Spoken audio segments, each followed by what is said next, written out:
When our temperatures drop, TDOT goes into Operation Freeze mode. A grand opening on the south side has guests walking the red carpet.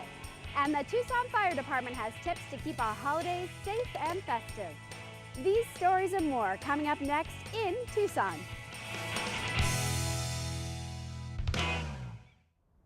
Hi, I'm Lee Mandel. Thanks for joining us. Today, we'll tell you what's happening in Tucson.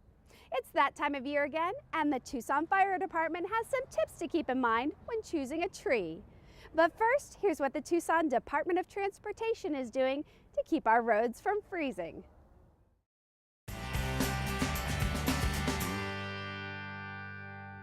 Hi, I'm Sam Credio with the Tucson Department of Transportation.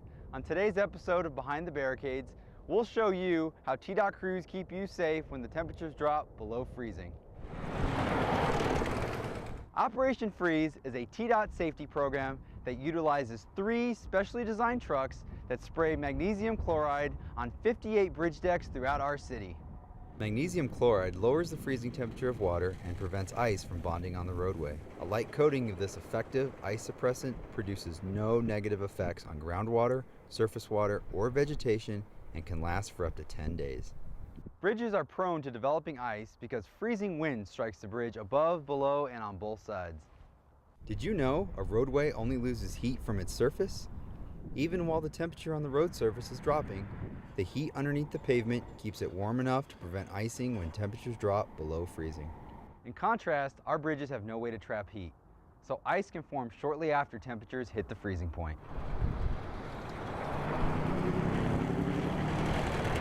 Motorists should be aware of our crews working during Operation Freeze, and please drive with caution when the possibility of ice exists on our bridges. If you have any questions about Operation Freeze, give us a call at 791-4371. Thanks for watching. We'll see you next time when we go Behind the Barricades.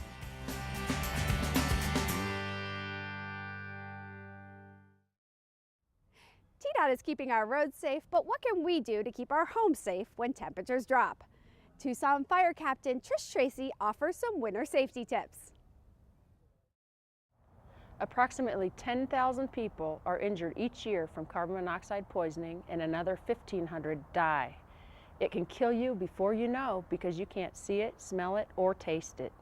Hi, I'm Tucson Fire Captain Trish Tracy with some tips to keep you safe this winter. Some carbon monoxide sources are automobiles, furnaces, space heaters, clothes dryers, range ovens, water heaters, barbecue grills, and fireplaces. Problems occur when there isn't proper ventilation. Some of the signs of exposure are headache, nausea, and vomiting. Later stages include confusion, brain damage, and even death.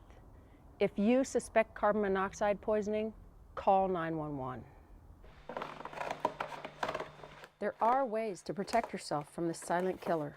You can start by installing a carbon monoxide detector. Check fireplace flue pipes for blockage. Outdoor barbecue grills should never be used indoors. Ovens and stovetops should never be used to heat the house. Replace your filters and remove dust from furnace closets.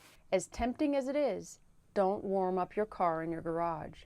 It's important to remember natural gas typically burns blue. If the flame is mostly yellow, there's a problem, and you should call Southwest Gas. Carbon monoxide isn't the only danger this winter. Heating equipment is a leading cause of home fire deaths. Here are some prevention tips. Keep anything that can burn at least 3 feet away from heating equipment like a water heater, fireplace, or portable heater. Supervise children and pets at all times while heaters are in use. Turn portable heaters off when leaving the room or going to bed. Install a working smoke alarm and practice your escape plan with your family. Simple tips, but they can make a big difference. I'm Tucson Fire Captain Trish Tracy, asking you to stay on the safe side. I can't decide which tree to choose. Luckily, Tucson Fire's Barrett Baker has some great tips, from selecting a tree to placement to decorating it. Hi, I'm Barrett Baker with the Tucson Fire Department, wishing you a happy holiday season. But the holiday season can only be festive if we stay safe. Now, the Christmas tree brings joy to many families, but with that responsibility as well, because while we don't see very many Christmas tree fires, when we do, they are serious. So here are a few things that you can do to make sure your Christmas tree is a safe tree. Picking the right tree is quite an ordeal. Is it tall enough, full enough, perfectly shaped? Does it have a great top? All of these are tremendously important, but the most important part is getting a tree that is still fresh, because fresh trees are less likely to catch fire. Now look for a tree that's got vibrant green needles that don't pluck easily off the branches or break. If you think you found the perfect tree, but it's already shedding its needles, then guess what? It's not the perfect tree. Your next step is finding the right spot for the tree. Location, location, location. Make sure you place your tree at least 3 feet away from heat sources like fireplaces, radiators, candles, heat vents, or lights. Those will dry the tree out, and a dry tree is a dangerous tree. Yeah, Dad. Oh, thanks, buddy. No, Dad, that's for the tree. Indeed. Another important thing to do to keep the tree from drying out is water it. It's important that you keep the base filled, so check it on a daily basis.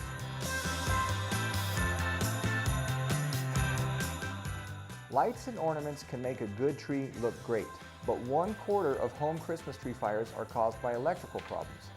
So when you're lighting up that Douglas fir, replace any string of lights with worn or broken cords or loose bulb connections. Read your manufacturer's instructions for the number of light strands to connect together. Finally, when your tree begins to drop its needles, it's time to say goodbye. And why? Say it with me. A dry tree is a dangerous tree. So take advantage of the tree cycle program, and after Christmas, take your dried tree out of the house. Now, if we do all these little things, you might end up on the nice list. Right, buddy? Ho, ho, ho! That Barrett's got friends in high places. Once your tree is all set, it's time to treat yourself to an experience, the Next Gen experience. What's that? Take a look. As mayor, I attend a lot of openings, but it's not every day the theaters open in Tucson, so this is really a special occasion. With crowds lined up in droves, it was easy to see this was no ordinary movie theater.